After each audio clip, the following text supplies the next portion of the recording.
Hello everyone, first of all welcome to my YouTube channel. In this video we'll discuss some important questions for Viva. Some students mail कर रहे थे कि ma'am practicals के लिए भी कुछ questions लेके आएँ, आपके काफ़ी इंपॉर्टेंट रहेंगे। तो हम जो भी इंपॉर्टेंट क्वेश्चंस हमें लग रहे हैं कि आपसे एग्जामिनर पूछ सकता है, तो उन सबको डिस्कस करने वाले हैं। तो आपको लास्ट तक वीडियोस को वॉच करना है, ठीक है। और एक दो वीडियोस तो हमने ऑलरेडी भी अपलोड की हुई है आपके प्रैक्टिकल्स के क्वेश्चंस की, और हमने एक PDF भी आपको दी थी। तो वहाँ से उसमें 4 पेज हैं, लाइक 70 क्वेश्चंस के अप्रोक्स होंगे, तो उनको भी आप डाउनलोड कर सकते हो, ठीक है। तो आज हम क्या देखने वाले हैं, प्रैक्टिकल्स के कुछ क्वेश्चन डिस्कस करने वाले हैं, ठीक है। तो सबसे सिंपल थिंग्स मैं पूछती हूँ आपसे। पहले आपको पूछ देखो, एक क्वेश्चन पूछ सकता है आपका मेल्टिंग पॉइंट, बॉइलिंग पॉइंट का क्वेश्चन हम देखेंगे। फिर हम देखेंगे टाइट्रेशन से रिलेटेड ऑल क्वेश्चंस को हम डिस्कस करने वाले हैं। और यहाँ से सबसे पहला क्वेश्चन ही आपसे पूछ सकता है एग्जामिनर, क्योंकि आप जब भी 11th क्लास में हो, जैसे 12th, तो वहाँ पे सिंपल सा एक्सपेरिमेंट हम मेल्टिंग पॉइंट तो जरूर लेते हो। एक दो कंपाउंड्स का तो आपके अगर लैब है तो वहाँ पे आपको बताया होगा कि कैसे आप लेते हो। थर्मोमीटर आप लेते हो, फिर कैपिलरी ट्यूब लेते हो, एक साइड से उसको बंद, फिर उसमें आप कंपाउंड डालते हो, ठीक है, फिर उसमें रखते हो। फिर वहां पे आप चेक करते हो कि किस पॉइंट के ऊपर जो सॉलिड है अपना वो मेल्ट हो रहा है, तो उसको मेल्टिंग पॉइंट बोलते हैं। तो अगर उसकी डेफिनेशन आपको डिफाइन करनी है तो मेल्टिंग पॉइंट वो स्टेट होती है जहाँ पे सॉलिड और लिक्विड की कोफेज एग्जिस्ट करती है। लाइक पहले मान लो कि ये अपनी कैपिलरी है, मैंने यहाँ पे सॉलिड है इतना फील कर रखा है, आप यहाँ से नेक डाई से आप देख रहे हो, तो आपको मेल्टिंग पॉइंट वो पॉइंट है, ये सॉलिड जिस पॉइंट पे किस में कन्वर्ट हो गया, लिक्विड में। कई बार स्टूडेंट्स का रोंग क्यों आ जाता है, पता क्या करते हैं वो, जैसे देख रहे हैं अच्छे से नहीं देख रहे, उन्होंने देखा पहले तो सॉलिड है, 1 मिनट बाद देखा उन्होंने तो देखा कि कंप्लीटली मेल्ट हो गया, तो वो आपका मेल्टिंग पॉइंट करेक्ट नहीं मिलेगा, क्योंकि अब तो आपको क्या पता कितने टाइम हो गया। मेल्टिंग पॉइंट वो पॉइंट, एग्जैक्टली वो पॉइंट बताना आपको जहाँ पे सॉलिड पार्टिकल मेल्ट हो गए आपके। तो सॉलिड और लिक्विड की जो कोफेज एग्जिस्ट करती है ना, उसको हम मेल्टिंग पॉइंट बोलते हैं, ठीक है। आई होप आपको ये समझ आ गया होगा। और एग्जामिनर आपका मेल्टिंग पॉइंट से भी 2 से 3 क्वेश्चन पूछ सकता है। क्या पूछ सकता है वो आपसे कि मेल्टिंग पॉइंट से आप प्योरिटी को कैसे बता सकते हो, प्योरिटी को हम कैसे रिलेट कर सकते हो मेल्टिंग पॉइंट से। मान लिया कि मैंने 2 कंपाउंड दे दिया आपके, एग्जामिनर बोल दिया आपका कि भाई ए कंपाउंड दे दिया मैंने, बी कंपाउंड, दोनों का मेल्टिंग पॉइंट निकाल लो आप। कंपाउंड सेम ही है, थोड़ा सा हमने कुछ कर रखा है, कंपाउंड सेम ही है, तो इन दोनों कंपाउंड्स में से क्या आप बता सकते हो कि कौन सा प्योर है कौन सा इम्प्योर है। और आपको कोई रिएक्शंस नहीं करनी है, बट सिर्फ मेल्टिंग पॉइंट की हेल्प से भी हम ये बता सकते हैं कि कंपाउंड प्योर है या इम्प्योर है, ठीक है। कैसे बताते हैं, क्योंकि देखो आप सिंपल सा माइंड में ये रखो कि जो मेल्टिंग पॉइंट होता है ना, वो इम्प्योरिटीज के साथ में उसकी वैल्यू डिक्रीज हो जाती है। मान लो एक कंपाउंड ये प्योर मान लिया और ये इम्प्योर है, मान लिया मैंने इसमें कुछ इम्प्योरिटी ऐड कर दी कंपाउंड में, ठीक है। तो इन दोनों का जब मेल्टिंग पॉइंट देखोगे ना, तो इसका तो शार्प मेल्टिंग पॉइंट मिलेगा और आपका ज्यादा मिलेगा इससे, और इसका आपका शार्प नहीं, वो रेंज में भी मिलेगा आपका और लो मिलेगा, ठीक है। मान लो इसका 100 है तो इसका आपका 95 96 के अराउंड, मतलब डिक्रीज हो जाता है थोड़ा सा। तो ये क्या रीजन है आपका, क्यों डिक्रीज हो जाता है। देखो सिंपल सा समझ लो, मान लो कि ये कंपाउंड है, यहाँ कंपाउंड प्योर था, उसमें कुछ इम्प्योरिटी डाल दी आपने, तो जो फोर्स ऑफ अट्रैक्शन था ना, इनमें जो बॉन्डिंग थी वो थोड़ी वीक हो गई। और आगे पार्टिकल, मान लो 2 बंदे हैं और इन दोनों को ये आपस में ऐसे हैं, अगर इनको ब्रेक करना है तो आपको, अगर काफी स्ट्रॉन्गली बाउंड है तो ज्यादा एनर्जी लगानी पड़ेगी आपको ब्रेक करने के। मान लो एक और बंदा आ गया बीच में, तो इस बंदे को हटा दोगे तो दोनों हट जाएंगे दूर दूर। तो वैसे ये इम्प्योरिटी डाली ना, तो ये फोर्स ऑफ अट्रैक्शन इन दोनों के बीच में थोड़ा कमजोर हो गया, वीक हो गया, थोड़ी सी एनर्जी डाली तो डिक्रीज। इसीलिए मेल्टिंग का मतलब क्या है, सॉलिड पार्टिकल है, बहुत क्लोज है, परफेक्टली अरेंजमेंट होती है, लिक्विड भी जाएंगे तो थोड़ा सा उनके अंदर फोर्स ऑफ अट्रैक्शन कम हो जाता है। गैस में तो आपको पता है बहुत ही दूर होते हैं। तो आप सिंपल सा याद रखो कि जो मेल्टिंग पॉइंट होता है ना, वो इम्प्योरिटीज के साथ में कम हो जाएगा। तो आपसे कोई बोल दे कि ए और बी 2 कंपाउंड है और आपको बताना है प्योर है इम्प्योर है, तो आप बता सकते हो कि इम्प्योर वाले का मेल्टिंग पॉइंट कम मिलेगा प्योर वाले की वजह से। थोड़ा सा आप एक्सप्लेन भी कर सकते हो कि जो फोर्स ऑफ अट्रैक्शन वीक हो जा रहा है इसलिए वो जल्दी मेल्ट हो जाएगा, तो मेल्टिंग पॉइंट कम मिलेगा। तो यहाँ से भी, और एक ये भी होता है आपका, मान लो शार्प होता है और एक रेंज होता है, इनका मतलब भी स्टूडेंट्स को कई बार नहीं पता होता। तो इसका मतलब क्या होता है, देखो शार्प का मतलब होता है कि एग्जैक्ट। मान लो कि मेरा कंपाउंड ए है, वो एग्जैक्टली मेल्ट हो गया, 100 पे कंप्लीट मेल्ट हो गया। और कई सब्सटेंस रेंज में होती है, रेंज का मतलब है कि वो हम देख रहे हैं अभी थर्मोमीटर में ऊपर से कि वो 95 से स्टार्ट हुआ है, एग्जैक्टली 95 पे स्टार्ट हुआ और वो 100 तक कंप्लीट मेल्ट हुआ है, ठीक है। एक रेंज आ गई 95 से 100 पे। तो इन दोनों, एक की तो आपकी रेंज है आपकी, और एक आपका एग्जैक्टली 100 पे सारा मेल्ट हो गया, जो सॉलिड था ना कंप्लीटली मेल्ट हो गया लिक्विड में। तो जो शार्प आता है ना मेल्टिंग पॉइंट, वो डिनोट करता है प्योरिटी को। प्योरिटी का मतलब कि सब में फोर्स ऑफ अट्रैक्शन बराबर सा था, एक पॉइंट के ऊपर इक्वल ब्रेक होगी। बट इम्प्योरिटी आने से, देखो मान लो कि यहाँ इम्प्योरिटी है यहाँ नहीं है, तो यहाँ का अलग टेम्परेचर पे मेल्ट होगा, ये अलग पे मेल्ट होगा। तो दैट मीन्स आपसे कोई पूछ ले तो रेंज होती है ना आपकी, जो भी टेम्परेचर की आप रेंज में अगर कोई है तो इसका मतलब है कि वहां पे वो इम्प्योरिटी को शो कर रहा है। और अगर आपका सारा एक ही पॉइंट पे सारा मेल्ट हो जा रहा है तो इसका मतलब है कि वो प्योर है। तो मेल्टिंग पॉइंट से आपसे 4 to 5 क्वेश्चन मैंने बता दिए, वो डिफरेंट वे से आपसे पूछ सकते हैं। मेल्टिंग बॉइलिंग पॉइंट क्या होता है, आपको कैसे आप मेजर कर सकते हैं, प्रोसीजर पूछ सकता है। फिर मेल्टिंग पॉइंट का इम्प्योरिटी पे क्या इफेक्ट होता है, उसको आप प्योरिटी से कैसे रिलेट करोगे, प्योर है इम्प्योर है तो कैसे देखोगे। ये तो हमने देख लिया आपका मेल्टिंग पॉइंट का। अगर इसी में आपसे पूछ ले कि बॉइलिंग पॉइंट बताओ वो क्या होता है, तो आपने डेफिनेशन बुक्स में पढ़ते हो, आपको समझ नहीं आती, उसमें लिखा होता है कि बॉइलिंग पॉइंट क्या होता है कि अपना एटमॉस्फेरिक प्रेशर और वेपर प्रेशर दोनों इक्वल हो जाए। ये डेफिनेशन आप बुक्स में पढ़ते हो। सिंपल मतलब समझो उसका क्या है, बॉइलिंग जनरल लाइफ से समझो। मान लो कि अपना लिक्विड है, मैंने लिक्विड रख रखा है, आपसे पूछ ले कि बॉइलिंग, अब लिक्विड आपने हीट की है, गैस के आपने गैस है, चाय वगैरह बनाते होगे, पानी गर्म करते होगे, तो मान लिया कि मैंने लिक्विड है उसको हीटिंग कर रहे हैं आप, ठीक है, तो लिक्विड से उसकी भाप बन रही है, वेपर बन रही है, तो बॉयल होना स्टार्ट कर, वो आपका जिस पॉइंट पे स्टार्ट होता है ना वो बॉइलिंग होता है। लिक्विड जिस स्टेट में आपका गैस में कन्वर्ट हो गया, वेपर बन गई आपकी, तो वो क्या होता है उसका बॉइलिंग पॉइंट। मतलब जो एटमॉस्फेरिक का प्रेशर था और जो वेपर्स का जो प्रेशर वो दोनों इक्वल हो गए ना, तब आपका वो बॉइलिंग पॉइंट होता है। अब इसी में फिर से क्वेश्चन आएगा कि बॉइलिंग पॉइंट है उसका आपका इंप्योरिटीज के साथ में बताओ कि क्या रिलेशन रहने वाला है, ठीक है। तो बॉइलिंग पॉइंट का इंप्योरिटीज हमने देखा कि मेल्टिंग पॉइंट में तो क्या हुआ, कम हो रहा है, मेल्टिंग पॉइंट इंप्योरिटीज के साथ में डिक्रीज हो रहा है, और बॉइलिंग पॉइंट अपोजिट है। मेल्टिंग याद रख लो, बॉइलिंग इससे अपोजिट है। बॉइलिंग पॉइंट में क्या होता है, इंप्योरिटीज के साथ में बॉइलिंग पॉइंट इंक्रीज हो जाता है, क्योंकि यहाँ पे वाटर वेपर वो इंक्रीज हो जाएंगे, तो वो ज्यादा जल्दी इसका मतलब ज्यादा टाइम लेंगे आपके बॉइलिंग होने में। तो ये आप रीजंस तो अपना एक्सप्लेन कर सकते हो, जो जर्नल आपने थिंग्स पढ़ी है ना उसी को आपको कोरिलेट करके बताना होता है। तो सिंपल से 2 फैक्ट याद रखो कि मेल्टिंग पॉइंट हमेशा इंप्योरिटीज के साथ डिक्रीज होएगा और बॉइलिंग पॉइंट है वो ऑलवेज इंक्रीज होएगा, ठीक है। तो ये आपने कर लिया, इतने 2 थिंग्स होगी, मेल्टिंग से और बॉइलिंग से। अब आपको बताया कि टाइट्रेशन है, सबसे इंपॉर्टेंट है, एग्जामिनर का फेवरेट क्वेश्चन टाइट्रेशन। बोलेगा कि कौन सा एक्सपेरिमेंट किया, आप तो बोलोगे भाई हमने टाइट्रेशन की है। टाइट्रेशन कौन सी की है, आप बोल दोगे कि हमने जैसे ऑक्सिलिक एसिड की ली है, मोरसाल्ट वाली की है, या आपने KMnO4 का help strong acid strong base की है, वीक एसिड वीक बेस की है, तो डिफरेंट होती हैं। वैसे मैंने एक वीडियोस में है ना इनके ग्राफ डिस्कस कर रखे हैं। कई बार एग्जामिनर बोल देगा आपका कि स्ट्रॉन्ग एसिड और स्ट्रॉन्ग बेस है, उसका ग्राफ आप देखते हो कि ऐसे आता है, वीक एसिड हो जाता है तो ये ऐसे डिक्रीज हो जाता है। तो ये डिफरेंट 5 to 6 ग्राफ होते हैं, तो इनको आप देख के जाना है स्टूडेंट्स, काफी इंपॉर्टेंट होते हैं इनसे।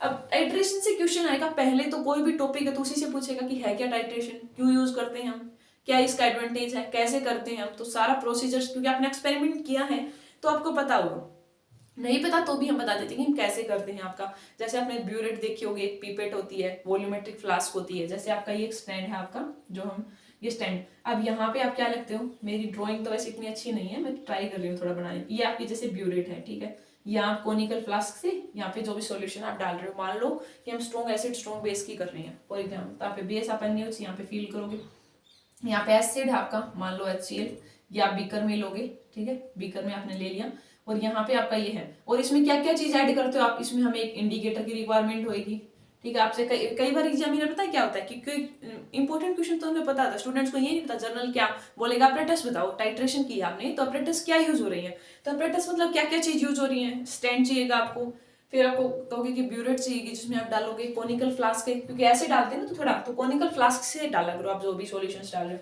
कोनिकल फ्लास्क चाहिएगा आपको, बीकर चाहिएगा आपको, एक इंडिकेटर, सॉल्यूशन पूछ ले क्या चाहिएगा, इंडिकेटर की भी रिक्वायरमेंट होगी, हमें बेस और एसिड चाहिएगा, स्टैंडर्ड सॉल्यूशन की रिक्वायरमेंट होगी। अब आपको बताया कि स्टैंडर्ड सॉल्यूशंस कौन, जैसे हम ऑक्सिलिक एसिड को भी ले लेते हैं, KMnO, क्यों यूज करते हैं हम, इससे अभी पूछ सकते हैं आपका, ऑक्सिलिक एसिड और KMnO4 को ही क्यों यूज करते हैं। स्टैंडर्ड सॉल्यूशन क्या होते हैं, primary standard solution, equivalence point क्या होता है, एंड पॉइंट कब आता है, क्या रीजन होता है, ये ऑल थिंग्स इनको हम डिस्कस करेंगे। अगर आपको पता है ना इन क्वेश्चन का आंसर तो बहुत ही अच्छा है, आप इसमें कुछ एक्स्ट्रा ऐड ही होगा आपका, नहीं पता तो आपको अच्छे से, अगर ऐसे लग रहा है कि मैं फास्ट बोल रही हूँ या आपको स्पीड थोड़ा, तो आप स्लो डाउन करके बैक करके उसको देख सकते हो, अच्छे से है करना है आपको। तो सबसे पहले क्वेश्चन आएगा कि टाइट्रेशन है क्या, क्या यूज है उसका, टाइट्रेशन को पता क्यों यूज करते हैं, अननोन कंसंट्रेशन को फाइंड आउट करने के लिए। मान लो कि 2 चीज है, एक ये है बी, अब मेरे को इसकी पता है कि कितनी कंसंट्रेशन का, वाले 5 मोलर का है, इतने में सॉल्यूशन बनाना, एक की मुझे पता नहीं है, मुझे ये पता है क्या, ये मान लिया HCl है फॉर एग्जाम्पल, इसकी मेरे को निकालनी है,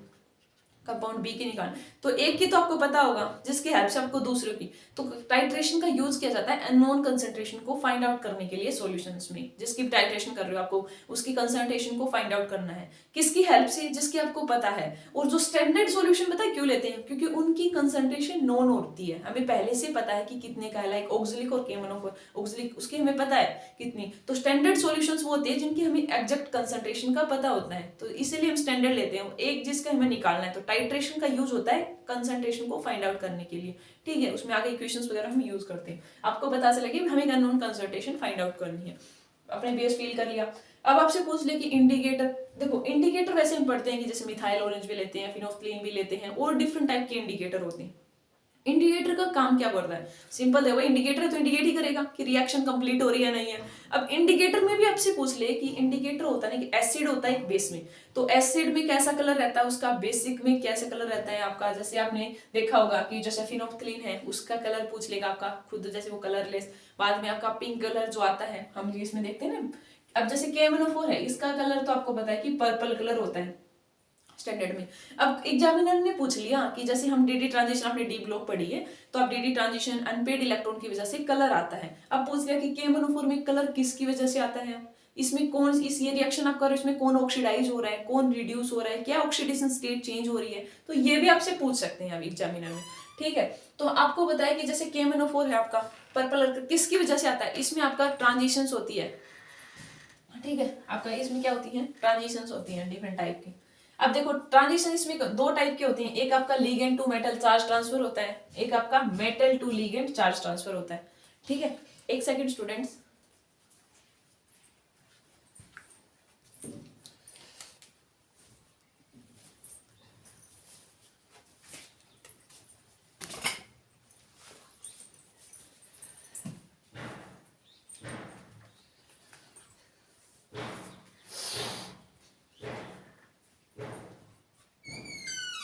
सॉरी स्टूडेंट्स फॉर डिस्टर्बेंस के लिए, बीच में कुछ हो गया था, ठीक है। तो हम क्या डिस्कस कर रहे थे, हम देख रहे थे कि KMnO4 का जो कलर है ना वो किसकी वजह से आ रहा है, तो हमने बता दिया इसमें कोई डीडी ट्रांजिशन नहीं हो रही, यहाँ पे चार्ज ट्रांसफर स्पेक्ट्रा होता है। वैसे आप आगे हायर क्लासेस में जाओगे ना तब पढ़ोगे चार्ज ट्रांसफर स्पेक्ट्रा कितने टाइप का होता है, कि वो मेटल टू लिगेंड हो सकता है, लिगेंड टू मेटल हो सकता है, आपका इंट्रावैलेंस चार्ज वो भी होता है। तो इसमें आपसे कोई पूछ ले फिर भी आपको पता होना चाहिए। जैसे देखो मैं थोड़ा सा बता देती हूँ आपको, KMnO4 है, आप ऑक्सीडेशन स्टेट निकालोगे तो 4 दूनी 8 + 7 आएगी मैग्नीज की। तो ये याद रखो कि जब मेटल अपनी हाईएस्ट ऑक्सीडेशन स्टेट में होती है ना, मेटल के पास सारे इलेक्ट्रॉन निकाल लिए, तो अब कौन देगा इलेक्ट्रॉन, लिगेंड ही देगा। तो यहाँ पे कौन सा स्पेक्ट्रा हो रहा है, ligand to metal charge transfer spectra. वैसे आपसे ये नहीं पूछेगा, सीधा पूछेगा कि KMnO4 किसकी वजह से, तब बताओगे चार्ज ट्रांसफर स्पेक्ट्रा की वजह से ये कलर देता है। और इसका जब आप टाइट्रेशन करते हो ना तो ये रिड्यूस्ड होता है, इसका आपका ऑक्सीडाइजिंग एजेंट की तरफ रखा, मतलब रिडक्शन होता है इसका।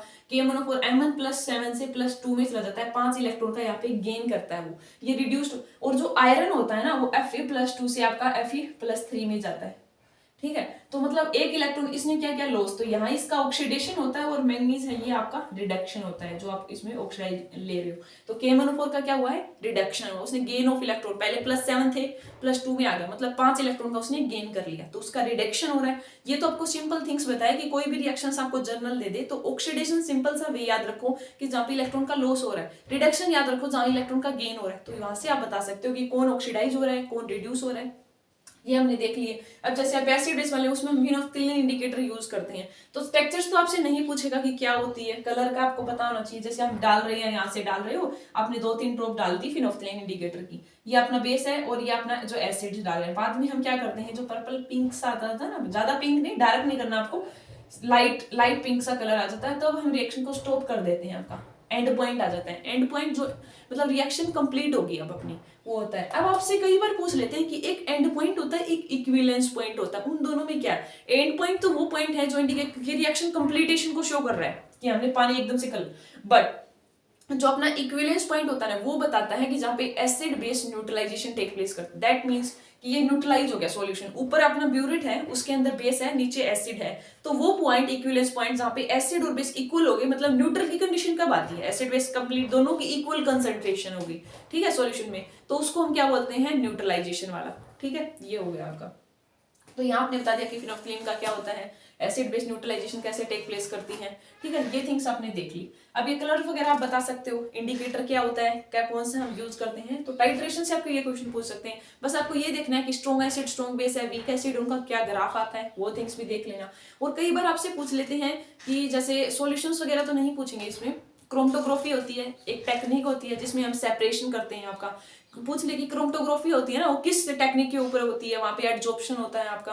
फिर आप एक आरएफ फैक्टर निकालते हो, रिटेंशन फैक्टर, कि डिस्टेंस कितनी कंपोनेंट के द्वारा ट्रेवल हो रही है, नीचे टोटल कितना है सॉल्यूशन का, ठीक है। तो वहां से आप आरएफ की वैल्यू कैलकुलेट करते हो। तो ये क्रोमेटोग्राफी से क्वेश्चन पूछ लिया। कई बार आपसे पूछ ले कि डिस्टिलेशन होता है, तो डिस्टिलेशन क्या होता है, ठीक है। डिस्टिलेशन भी एक टेक्निक होती है, हम सेपरेट करते हैं। मान ले दो लिक्विड मिक्सर है, मान लिया कि मैंने ए है और बी का, तो डिस्टिलेशन किसके बेस के ऊपर होती है, वो डिपेंड करती है बॉइलिंग पॉइंट के difference, that means boiling point का डिफरेंस के ऊपर। अब वो डिस्टिलेशन भी अलग अलग टाइप का होता है, फ्रैक्शनल डिस्टिलेशन होता है, स्टीम डिस्टिलेशन होता है, डिफरेंट।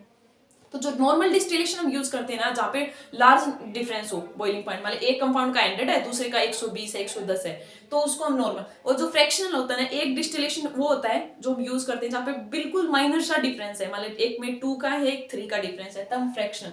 तो आपसे इन डिटेल तो नहीं पूछेगा डिस्टिलेशन के टाइप बताओ, सिंपल पूछ सकता है डिस्टिलेशन क्या, वो भी सर एक सेपरेशन की टेक्निक होती है, दो लिक्विड मिक्सर को सेपरेट करोगे on the basis of boiling point के डिफरेंस के बेस पे हम डिस्टिलेशन को करते हैं। क्रोमेटोग्राफी में एक एडजॉर्प्शन थ्योरी होती है आपका ये पूछ एडजॉर्बेट क्या होता है, एडजॉर्बेंट जो आपने पढ़ा है सिंपल, वो थिंग्स पूछ सकते हैं। टाइट्रेशन से क्वेश्चन पूछ सकते हैं, मेल्टिंग पॉइंट बॉइलिंग पॉइंट क्या होता है, इंप्योरिटीज वाला आपसे पूछ सकते हैं, ठीक है। और मोरसाल का फार्मूला पूछ सकते हैं। पोटेशियम का क्या फार्मूला होता है, K2SO4 Al2SO4 24H2O, ये पूछ सकते हैं, ठीक है। FeSO4NS4/6H2 आपका मोर साल्ट का फार्मूला होता है। तो कई बार ये पूछ सकते हैं कि डबल सोल्ट है या कोऑर्डिनेशन कंपाउंड है। तो कोऑर्डिनेशन कंपाउंड मैंने डिस्कस भी किया कि डबल सोल्ट क्या होता है और वो कॉम्प्लेक्स आपका कोऑर्डिनेशन कंपाउंड क्या होती है। अब जैसे मोर साल्ट देखोगे वो एक डबल सोल्ट है। डबल सोल्ट क्या होती है, जो डिसोसिएट हो जाते हैं अपने आयंस के अंदर जब सॉल्यूशन में आप डालते हो। बट कोऑर्डिनेशन में क्या होता है कि जो मेटल और लिगेंड की बॉन्डिंग ब्रेक नहीं होगी, वो एज इट इज रिमेन रहेगी उनकी प्रॉपर्टीज को। तो ये क्वेश्चंस भी जो आपने पढ़ा ना, उन्हीं का बेसिक थिंग से बोलते हैं। स्टूडेंट्स को काफी डर लगता है, वाइवा देते हैं ना तब,